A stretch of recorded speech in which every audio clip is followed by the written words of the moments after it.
You always want to outwork your potential. As hard as you believe you can work harder than that.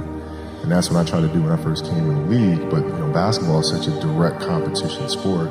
That competitive nature, the work ethic, and curiosity.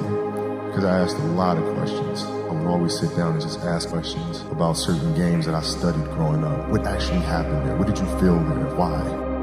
I always dreamed as a kid that it was possible to score 80 or 90 or 100. I always just had a dream. Sometimes you lay down in bed and you visualize things. I'd imagine playing for the Lakers, and I'd imagine what the uniforms look like. I'd imagine where we'd be playing, and the smell of the arena and all sorts of stuff. And I would see myself, getting hot.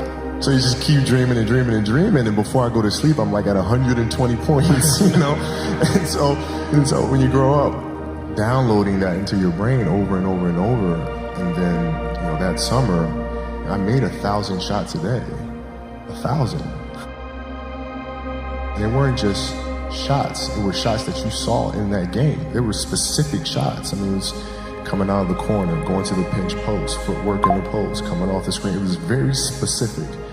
So when you download that into your system and you go out in court and you're just executing things that you've done thousands of times before, and you have that dream, then that becomes possible.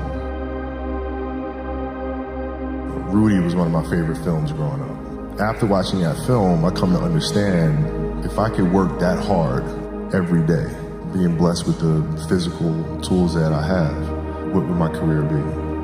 And I made a promise to myself from that day that I was going to work that hard every single day so that when I do retire, I have no regrets. And that was the most important thing for me, is to leave no stone unturned, get better every single day. And if I lived that way, then over time, I'd have something that was beautiful. And that was my philosophy. It seems like a pretty simple one, but if you live your life to just get better every single day, and do that for 20 years, what do you have? Basketball for me was the